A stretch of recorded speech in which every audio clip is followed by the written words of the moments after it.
Disclaimer types of friends പലതരം കൂട്ടുകാർ. Hello, ഇന്ന് കുറേയധികം പേര് റിക്വസ്റ്റ് ചെയ്ത ടൈപ്സ് ഓഫ് ഫ്രണ്ട്സ് എന്ന് പറഞ്ഞ വീഡിയോ ആണ് ഇന്ന് ചെയ്യാൻ പോകുന്നത്. അപ്പം ആ വീഡിയോയിലോട്ട് നമുക്ക് കടക്കുന്നതിന് മുന്നേ ചാനൽ ഒന്ന് സബ്സ്ക്രൈബ് ചെയ്യണേ. അപ്പം ഫസ്റ്റ് എങ്ങനെയുള്ള ഒരു ഫ്രണ്ടാണെന്ന് ഒരു ഫ്രണ്ട്, ഒരു കൂട്ടുകാരി പഠിപ്പിസ്റ്റ് കൂട്ടുകാരിയാണ്. അടുത്ത കൂട്ടുകാരിയാണെങ്കിൽ പഠിക്കത്തില്ല, പഠിക്കുമ്പോൾ എപ്പോഴും കുറ്റം പറയും, വലിയ പഠിപ്പത്തി എന്നൊക്കെ പറഞ്ഞ് അസൂയകറിയോരോന്ന് പറയും. അപ്പോൾ ആ ഫസ്റ്റ് ഫ്രണ്ട്സിനെ നമുക്ക് കണ്ടാലോ. പിന്നെ ഞാൻ ഇടയ്ക്കിടയ്ക്ക് ഇങ്ങനെ വന്ന് പറയില്ല, താഴെ എഴുതി കാണിക്കും, നോക്കിക്കോണേ താഴോട്ട്. ശരി. അവളുടെ പഠിപ്പും തുടങ്ങി. 24 മണിക്കൂർ അവൾ പഠിച്ചുകൊണ്ടിരിക്കുകയാണ്. എനിക്കിത് എന്തോത്തിന് സൗകര്യമാണ്. മൈൻഡ് ചെയ്യണ്ട, നമുക്ക് നമ്മുടെ പണി നോക്കാം. മൈൻഡ് ചെയ്യാത്ത പോലെ ഇരിക്കാം.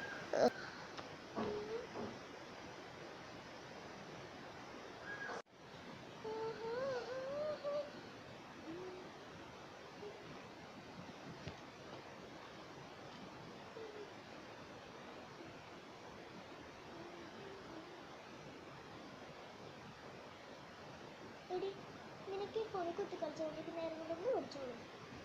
അടുത്ത മാസമാണ് റിട്ടേൺ എക്സാം. എന്നിട്ട് അവൾക്ക് പഠിക്കാനും വഴി ഒരു പഠിപ്പിക്കുന്നുണ്ട്. എന്ത് കാരണം ഇത്രയ്ക്കൊന്നും വേണ്ട അവൾക്ക് ചാടാം. വലിയ പഠിപ്പൊന്നും ചെയ്തില്ല. മൈൻഡ് ചെയ്യണ്ട. വാട്സപ്പ് ഇൻസ്റ്റാഗ്രാം ഒക്കെ നോക്കാം, എത്ര ലൈക്ക് കിട്ടും. കളി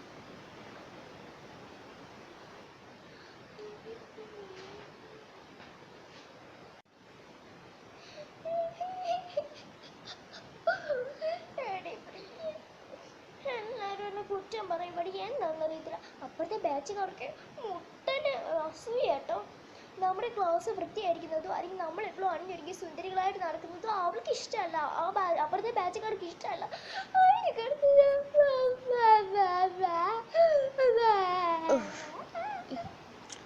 പൊന്ന് യജാതി ദുരന്തം.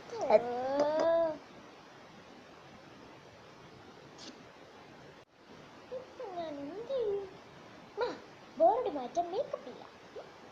Makeup is my secret of my beauty. അത്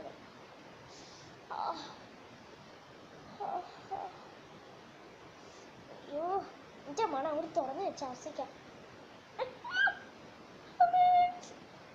തുറന്നു വെച്ചിട്ടാണ് എൻ്റെ മൂക്കിലോട്ട് എല്ലാം കൂടെ കയറിപ്പോലെ. എൻ്റെ പൊന്നോ, ഈ ഡാസ്ലറിൻ്റെ പൗഡറിൻ്റെ മണം അമ്മമ്മോ വേണ്ട. കണ്ണാടിയിലും ഒക്കെ ചേർച്ച് വെക്കാതെ.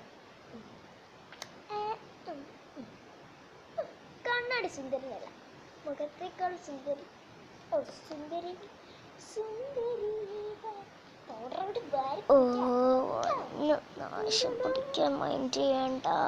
പാട്ടും പാടി ഇങ്ങനെ നിൽക്കാം. മൈൻഡ് ചെയ്യണ്ട. ഞാനൊന്നും കേൾക്കാം. 24 മണിക്കൂർ മേക്കപ്പ് താങ്ങി. ഞാനൊന്നും കാണല്ലേ. മൈൻഡ് ചെയ്യാതെ വെക്കാം.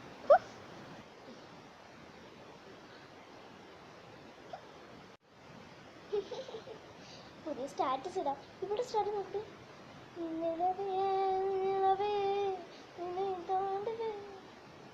ഒന്നുകൊണ്ട് പണികളി. ഒരു സ്റ്റാറ്റസ് ഇടാം. അമ്മേനെ വിളിച്ചാലോ. ഹലോ അമ്മേ. അമ്മേ, ഇവിടെ ഒരു രസമില്ല അമ്മേ. ആദ്യമൊക്കെ ഹോസ്റ്റലിലോട്ട് വന്നപ്പോൾ എന്തൊക്കെ ഡയലോഗ് വെച്ചിട്ടാണ് വന്നത്. അപ്പോൾ ഞാൻ വരും ഉടനെ കേട്ടോ.